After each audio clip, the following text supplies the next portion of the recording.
La PS5 est sortie maintenant depuis plus de 2 ans, et j'ai un petit peu ce sentiment amer que la console n'est pas exploitée à son plein potentiel. Mis à part Elden Ring, God of War, à la limite Ratchet & Clank, et plus récemment Star Wars, j'ai pas l'impression que la console nous montre toutes ses capacités et toute sa puissance. Et encore, sachant que God of War est sorti sur PlayStation 4, Elden Ring est magnifique grâce à sa DA et à des graphismes corrects, mais ce n'est pas non plus incroyable. Donc j'ai hâte cette année, et surtout 2024, de voir les sorties de jeux et les exclus PlayStation 5. On commence de suite. Plus Marvel Spider-Man 2. Alors celui-ci, je l'attends fermement. J'ai hâte d'essayer ce jeu Spider-Man. J'ai adoré le 1. Vraiment, le scénario, le système d'exploration, les combats, ça restait très classique. Il y avait parfois des missions un petit peu répétitives, surtout les missions secondaires. Mais c'est normal, pour un jeu aussi gros, pour un jeu aussi long, c'est tout à fait normal d'avoir des quêtes qui se répètent. Par contre, les missions principales, la quête du scénario, les boss, j'ai trouvé ce jeu génial. Ça faisait plaisir d'avoir un jeu qui restait dans ses fondements, même si on avait déjà vu ça auparavant. Sincèrement, j'ai adoré le premier épisode. J'ai moins apprécié Miles Morales. Alors Miles Morales, je l'ai trouvé très court. J'avais pas ce côté où il y avait les boss assez marquants de Marvel Spider-Man 1. Et j'ai apprécié y jouer, il était plus joli, vraiment graphiquement c'était très intéressant. Mais voilà, mis à part le personnage de Miles Morales, j'ai pas kiffé plus que ça le jeu. Et j'ai hâte de découvrir cette suite, notamment avec comme antagoniste apparemment, dans le thriller, Venom. Je vais hâte de voir ce que ça donne. Apparemment il y aura peut-être du coop, de la coopération potentielle, vu qu'il y a 2 personnages, on va peut-être pouvoir jouer avec des collègues ou jouer avec des amis en ligne. Donc j'ai hâte de voir ça. Et c'est prévu pour très bientôt, donc pour septembre 2023. On enchaîne. Alors celui-ci, c'est Rise of the Ronin. C'est fait par les papas de Nioh. Donc j'ai adoré jouer à Nioh 1, Nioh 2. Et c'est également les mecs qui ont fait Wulong Fallen Destiny qui vient de sortir et qui est pas mal et que je suis en train de terminer. Alors ça m'a l'air d'être un mélange de Ghost of Tsushima avec un petit peu d'Assassin's Creed. Ça a l'air très axé sur le combat. Donc apparemment ça serait assez dur. Donc c'est à la mode de dire ça, mais ça serait un petit peu un Souls-like. Il y aurait quelques petites inspirations dans le gameplay. Donc sincèrement j'ai hâte de voir à quoi ça ressemble. C'est forcément l'univers Japon, ça nous parle un petit peu à tous, l'époque Edo, etc. Donc on va voir ce que ça donne. Par contre celui-ci il est prévu donc pour 2024. Il y a pas mal d'exclus sur lesquels il va falloir être assez patient parce qu'il n'y a pas forcément de date, ou c'est prévu pour 2024 sans précision. Donc on va voir ce que ça donne et on va être patient. Alors, The Last of Us Faction. J'ai un rapport assez particulier à la licence The Last of Us, donc j'ai fait le 1 et le 2. J'ai plutôt très bien apprécié le 1, le 2 j'ai trouvé ça ok sans plus. Je sais qu'il y en a qui vont pas apprécier ce que je dis, mais c'est pas la licence de Naughty Dog, c'est pas un truc qui me fait frissonner contrairement à Uncharted. Donc, et puis après, c'est mes goûts personnels, mais je suis pas très zombie, etc. Donc je suis pas très survival. Donc c'est normal que ça ne me marque pas plus que ça. Alors par contre là c'est de la coopération. Donc c'est exclusivement un multijoueur. Donc ça peut être pas mal, ça peut être intéressant.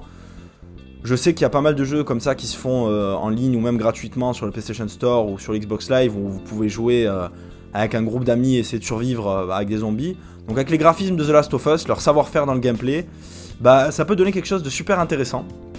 Donc je vais pas dire que j'ai hâte de découvrir ça, mais on va voir ce que ça peut donner. Donc The Last of Us Faction, et c'est prévu il me semble pour 2023 également. Ensuite, je sais qu'il fait beaucoup parler, surtout le 1, donc Death Stranding 2. J'ai eu beaucoup de mal au départ, j'ai dû me forcer plusieurs fois, j'avais éteint la console, j'avais réessayé, je l'avais resupprimé, retéléchargé. Je suis un petit peu forcé, je me suis lancé, et sincèrement, l'écriture, le scénario, c'est la raison principale pour laquelle vous devez faire ce jeu. Je sais que c'est dur, donc vous jouez tout simplement le rôle d'un livreur en fait, qui parcourt l'humanité, c'est très lent, c'est très réaliste, rien que dans ses mouvements, le gameplay est assez lourd, mais si vous allez au bout de l'histoire, que vous vous laissez porter, sincèrement, vous allez être récompensé. À travers la narration, vous serez récompensé. Donc le 2, je vais pas dire que je l'attends incroyablement et que j'ai hâte d'y jouer, mais ouais, ma curiosité me donne envie d'y jouer, donc je vais attendre, je vais l'essayer. Je sais que ça sera comme le 1, il y a des gens qui vont crier au génie, donc Kojima forcément, il y a des gens qui vont lui tomber dessus, mais voilà. Je pense pas l'acheter Day One, mais ma curiosité me fait attendre ce jeu quand même, et je suis certain d'y jouer. Il n'y a toujours pas de date de sortie, donc à mon avis ça sera sûrement pas avant 2024, limite voire deuxième partie d'année 2024. On passe au suivant. Celui qui va bientôt sortir, qu'on attend tous, Final Fantasy XVI, le 22 juin 2023. J'ai hâte, j'ai joué à quasiment tous les Final Fantasy, c'est une de mes licences préférées. J'ai juste pas envie d'être déçu, j'ai vu beaucoup d'images de gameplay. Alors c'est difficile de juger, parce qu'en fait j'avais été hypé par le gameplay d'FF15, et manette en main, pas aimé plus que ça. Mais j'attends de juger. J'ai adoré le 10, le 12, le 13. Le 13 versus Lightning Gritters, etc. C'était un peu moins bien, mais ça restait correct. Et le 15, en fait, bon, il était magnifique, hein, la direction artistique, etc.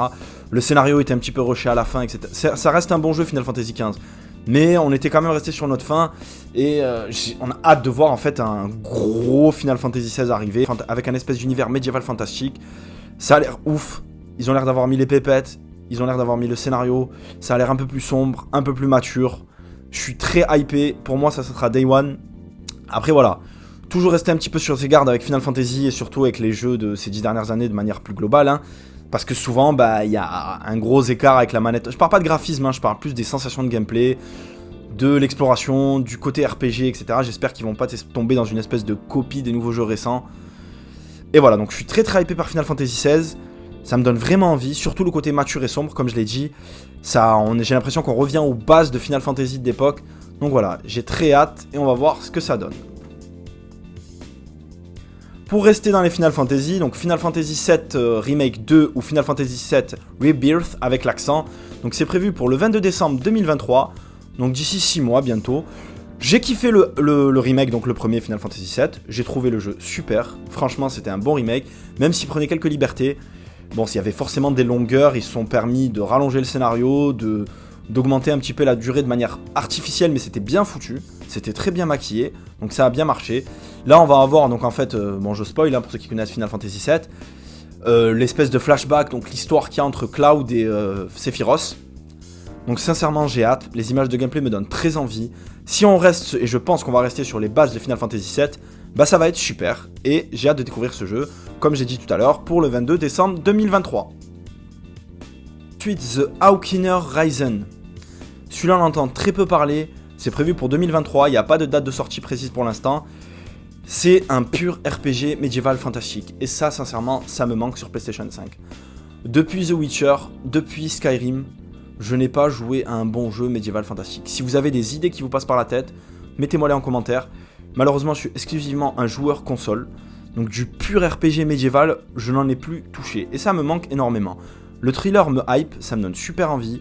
Ça a l'air vraiment d'être le jeu médiéval fantastique par excellence, avec tous les codes, tous les clichés de ces jeux-là. Quand je dis clichés, c'est quelque chose de positif, hein, donc des codes de ce type de jeu.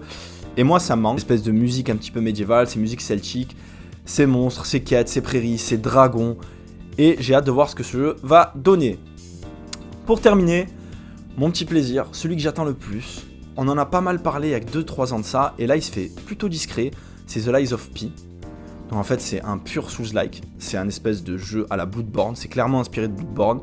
Ça se voit que les développeurs et les créateurs ne s'en cachent pas du tout. Les thrillers me hype de fou. Donc c'est inspiré de l'histoire de Pinocchio, donc vous êtes un espèce de méca robotique avec des capacités différentes, avec vos membres qui se détachent, etc. Ça va être dur, on le voit dans le thriller, c'est clairement copié hein, sur les jeux de la licence From Software. Moi ça me fait très envie, comme vous le savez si vous regardez mes autres vidéos, c'est vraiment le type de jeu ces dernières années qui me hype le plus. Malheureusement, bah, à force de jouer à Bloodborne, Dark Souls, Elden Ring plus récemment, bah, je m'éclate exclusivement sur ces jeux-là et j'en suis un petit peu dégoûté parce que j'ai du mal à retrouver du plaisir sur des jeux un peu plus faciles ou un peu plus enfantins. Et bah malheureusement maintenant je suis bloqué avec ces licences-là et j'ai hâte de tester ce jeu. L'univers me hype de fou, le gameplay a l'air très corsé, très dynamique, très agressif et sincèrement ça me fait très envie. Donc voilà.